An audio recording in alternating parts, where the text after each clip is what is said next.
farxad weyn ayay ii tahay maanta mar haddii aan soo dhoweeyey gacalkayga saaxiibkay walaalkay hilibkayga cumar xaaji ismaaciil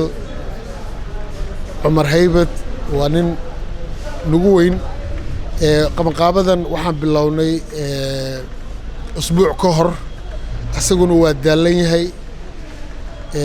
muddo in ka badan 24 saacadood ayuu wuxuu ahaa transit iyo fly marka warka ma badinayno soo dhowow dalkaaga hooyo ku soo dhowow waxaan ku leenahay welcome home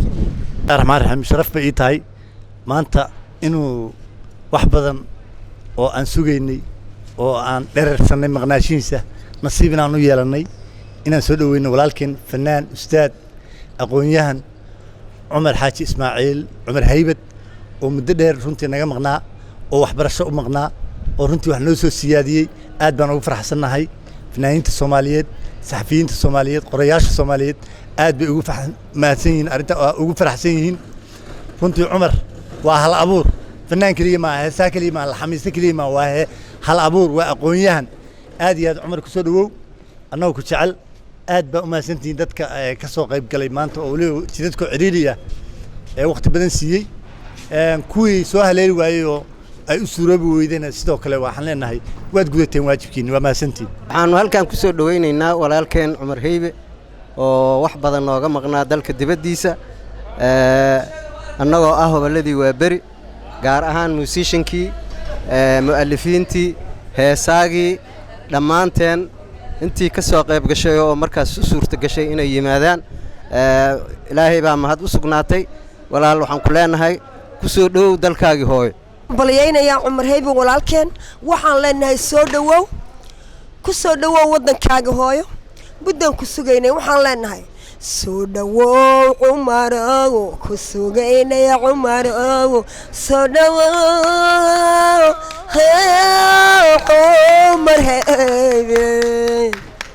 Cumar intaas kugu filan walaal waxaan ku leenahay ku soo dhowow wadankaaga hooyo waxa ku soo dhaweeyo maanta ku safan waa walaalaha hambaryii ducana inaga gudan walaal Allah tabarakallah ma sha Allah maalin ka fiican ima soo marin ma sha Allah inta hadda xamar joogay sababtoo waxaan la kulmay fanaan qaali ah aad u qiimo badan kana soo degay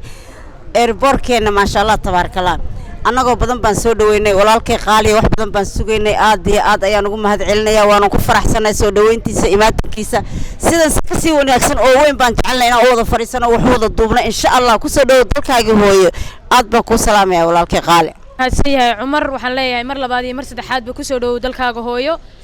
ما هم مركي كوباد فنانين تا صومالية أي إمادان إيربوركا ونكسر دوينو waxay ku jiraan saf bay ku jiraan qaar kalena waa sugaynaa oo iyaguna soo socda fanaaniinta qaranka dhammaantiin abwaaniinta muusikiistayaasha dhammaantiin aad iyo aad ayaad ugu mahadsantihiin farxadayda anuu hadda ma soo koobi karo aad baan ugu faraxsanahay inaan dalka hooyo dib ugu soo laabto oo waliba fanaaniintaydii iyo dadkaygii iyo asxaabtaydii oo ii taagan aan maanta arko aad ayaan ugu faraxsanahay aadna waan idinku mahad celinayaa kulamo badan iyo maaragtay wasla joogna haddii aan la yiraahdo assalaamu calaykum waraxmatullaahi wabarakaatu aad baad